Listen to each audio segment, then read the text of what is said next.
This is the single most important subject when it comes to understanding where the war in Ukraine is headed.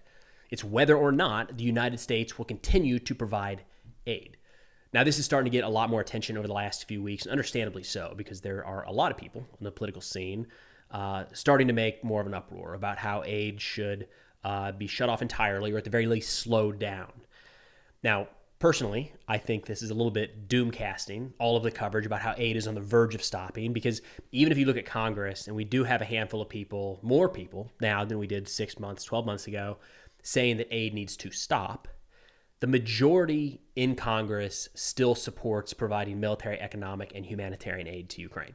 So you're not going to wake up next week and that's going to go from what it is today to zero. However, over time, it 100% could decrease or completely come to a stop. And the reason I say that this is the most important thing on the battlefield is, look, the battlefield advances by Ukraine around Bakhmut and in the south, Orhiv and Velika Novoselka, like, they are making progress and they're pushing forward. It's going to be a slow grind, but none of that is going to matter if they don't have artillery rounds next year, right? Or if they don't have the additional tanks in 3 months, or if F-16s never materialize, or maybe they get the F-16s, but they don't get any more anti-aircraft missiles. Like, the war is going to completely change.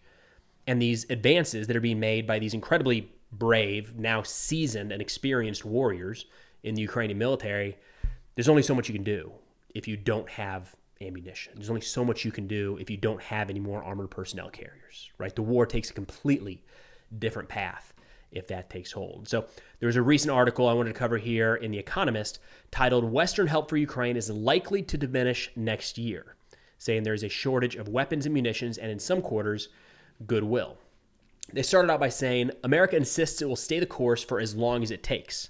Britain, France, Germany, and other allies have all used the same phrase. As ironclad as those pledges sound, they depend on two uncertain variables. One is the West's ability to furnish the Ukrainian army with enough weapons and ammunition. The other is the political will to keep handing them over. Now, this article, I think, is great because it gets into both of those aspects. And I don't think either one is a surprise, right? Can we actually provide the materials physically? Are they sitting in warehouses? Do we have the manufacturing capabilities to do that? And then do we have the political will within the domestic population to say, yeah, that's what we should be doing? Now, they start out by talking about this as long as it takes comment. And I've said before in a previous video, I think that is way too vague. And if I were Ukraine, I would not feel very confident with hearing my partners say, we're here for as long as it takes. As long as it takes for what? As long as it takes for the United States interests to be met, or for the UK, or for NATO, or for Ukraine. It's a little broad, if I'm being honest. They say Russia's defense industry moved into a war footing in the last quarter of 2022, says Richard Connolly, an expert on Russia's economy, who points to a big jump in steel production. The British officials say that Russia can now produce around 200 tanks a year, twice as many as they had previously assumed. Mr. Connolly says that with refurbished tanks included, the true figure is probably closer to 500 to 800. Western sanctions are not crimping output much, he adds, with crucial components such as semiconductors smuggled in via Hong Kong or Central Asia. So possibly up to 500 to 800 new tanks being produced by Russia each year. That's a significant amount, right? And we're going to get into it later. I think they said that, in the next paragraph here, they say the military spending inside of Russia now makes up 40% of the national budget, right? Like, that's what we're talking about. When we look at some of the sanctions and the impact they had or they haven't had, that's the other component here, is Russia just ramped up production in every way possible. They are very much fully invested in this war, or I should say much more invested in this war than really any country, the United States included, all across NATO, right? So 500, 800 tanks per year is a pretty substantial amount, if that's realistic. Take the low side. 500 new tanks a year is pretty substantial. Now, they get into the fact that the GDP of NATO members is 12 times that of Russia, but quite frankly, we're not spending the money on defense. We haven't before the war, and we're still not. There's some ramping up in different countries, but Russia, they didn't have a choice, right? The vast majority of their military equipment and ammunition, vast majority, is coming from domestic production. They had no other choice, especially when the sanctions hit, and they turned that switch very quickly, and the rest of us have been a little slower to catch on. They said that Estonia spends around $5,000 to $6,000 on every new artillery shell, which is relatively cheap by NATO standards. Russia, he says, spends 60,000 rubles, or around $620 per artillery shell. So again, Estonia, $5,000 per artillery shell, which is on the low end for NATO production. Russia, $620. They say the vast difference is largely due to cheaper labor and materials, lower quality products, and lower profit margins for arms manufacturers, most of which are state-owned. That's a problem, right? Russia spending 10 times less on or about per artillery round over the long term, they're going to be able to churn out a lot more, a lot faster than any NATO country. Now, I know that, they even bring it up here. They say lower quality products, lower quality materials. I got it. But, if you're talking about 10, 15, 20% savings, it's one thing. When you're talking about, 9 to 1, even if 1 out of every 9 is a defunct round, you're still vastly outproducing NATO and what is being supplied to Ukraine. They say after a slow start, Russia has reached race pace, and they're now in gear. They're now going to start churning out stuff at the rate approximating what they need. American and European investments in new capacity, having started later, will not yield much extra supply until the second half of 2024 or 2025. So this entire war, this has been one of the arguments, is one of the major differences between Russia and Ukraine is Russia is producing all of their military equipment internally. It's a domestic production. Ukraine is producing, they do have production facilities in Ukraine, but the vast majority of what they're using to fight in this war is being brought in from international partners. And when you look at the production capacity and the GDP of those international partners and measure them against Russia, like it's nothing, right? They're going to blow them out of the water, right? But that hasn't happened. And one of the things they're pointing to here is that all of these Western nations, the United States included, and European partners have been slow to make that ramping up. And I don't know if that was because they thought the war would be over sooner, if we thought that what we had was going to be enough. But for whatever reason, Russia jumped into that faster, and in the very near term, looks to be seeing a relative advantage on that front. That's not all gloomy here. They say the good news is that American and European production is soaring. Between them, America and Europe should comfortably produce nearly 2 million artillery shells next year. But the trouble is that's barely enough to keep up. Russia will produce 1 to 2 million shells next year, according to British estimates. That is on top of a stock of around 5 million shells, new and refurbished. Refurbished artillery rounds don't sound like something that I'd like to be around when they get fired. I haven't heard a lot about those in the past. But so again, we're getting there. We're getting there with the production. We're going to get to this 2 million shells next year, and that's great in a war that is so heavily focused on the use of artillery, where they need this sort of ammunition to go through. But we're still, even at the rate we're moving, kind of nearing Russian production in the short term. They continue saying, as the Western arms industry ramps up, this problem should ease. If most of the new output goes to Ukraine, and assuming that neither China nor North Korea bails out Russia, the Ukrainian army might then be able to outpulverize the Russian army for the first time in the conflict.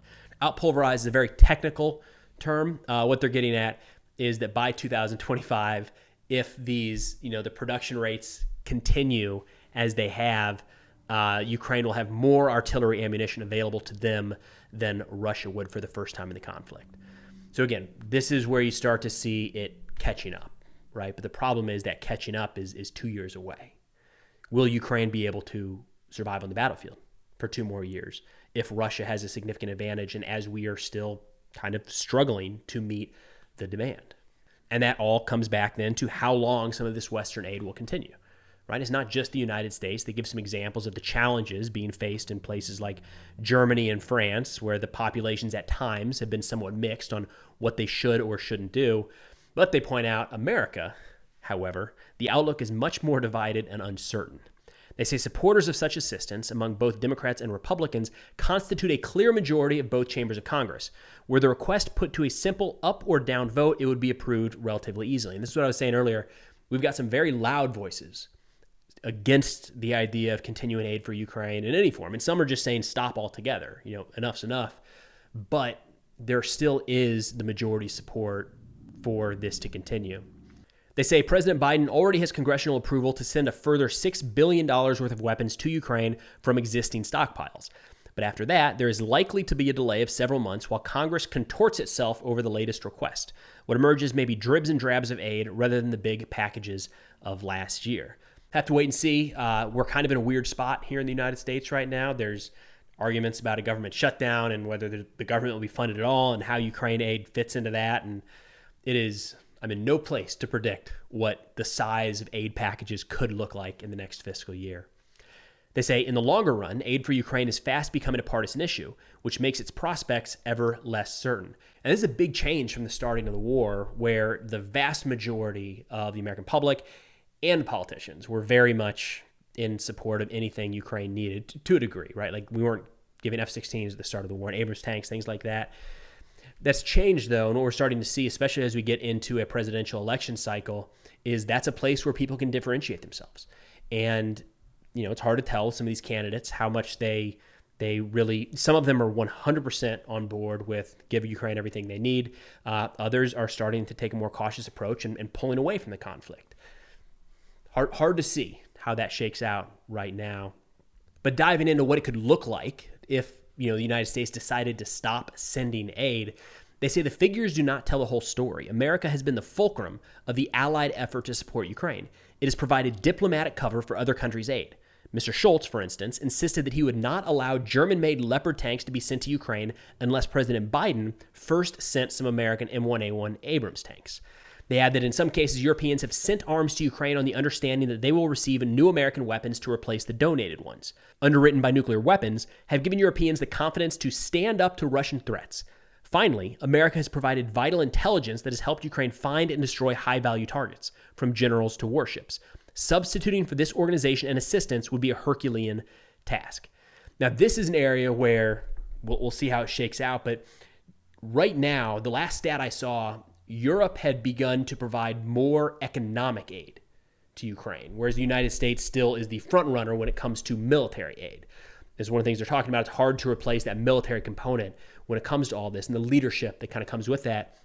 It'd be interesting to see if a deal was reached here in the United States, maybe appeasing some that could help push this forward.